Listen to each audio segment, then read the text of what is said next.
You ask, we answer. Clay, an incredible question. He's got a 2014 Hyundai i20 Fluid with low mileage, 142,000 kilos.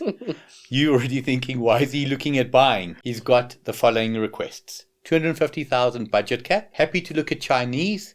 What do we recommend? It's a very tough one because I think I read the question beforehand. He said something nipping, right? Nippy, correct. At 250, you're not finding nippy. At 250, you're not finding nippy because then you start looking at small in and around like what the Hyundai i20 competes. It's a newer Hyundai i20. It's the Polos. And once you start putting nippy into the equation, you need to start looking at like a Swift Sport, which is way more expensive than 340, the 350. What do we look? 340, 350 second hand. But it did say you want something closer to new.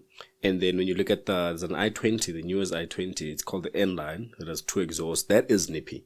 So could jump into something like that, but I think you need to up the budget a bit more if you want something that's like a demo. But unfortunately, 250 is the absolute limit. Yeah. And that is what is always key. If somebody says to you the budget is 250, we have to work within that 23, 24, 25 year model. Now, for me, often it seems like when you watch any show, the Suzuki Swift, the VW Polo, is the automatic go-to. 100%. But there's a reason for that. It is truly a one-size-fits-all. Yeah, 100%. It's one of those vehicles that even if I just ask you a question, those are the 2 vehicles in your head.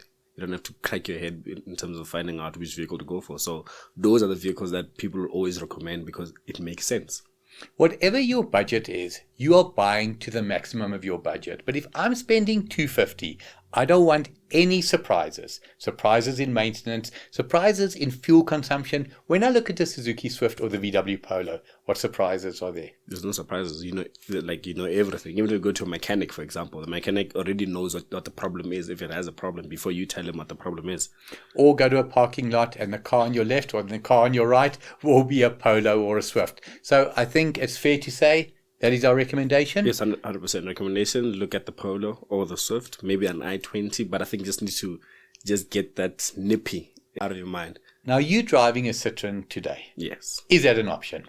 The Citroen C3, we're taking out the nippy. Right. 100%. It is an option. The Citroen that I'm currently driving, yes, it is an option. I'm a huge fan of the Citroen. When I see it on the road, I think it looks superb. We know it's low risk to drive. I haven't had the opportunity to drive one. If I say to you a Suzuki Swift, VW Polo, Citroen, purely drive, which one are you going with? Polo, because it has that, you can feel the German, that VW-ness. It'll be tight between... The VW-ness, I like that. VW South Africa, that's our phrase, VW-ness. It'll be tied between a Swift and the C3 because I just got it. First time driving it was to the studio, and I'm properly surprised with the vehicle. Like, it's a very good vehicle to drive. So that's definitely in there. I think Stellantis, you have an incredible product there. So you have nice options. Suzuki, the Polo, or possibly slightly left field, the Citroen. Looking for a vehicle warranty? Look no further. CHANGECARS has partnered with VAPS SA, proudly powered by King Price Insurance. CHANGECARS, the brand the public trusts with good reason.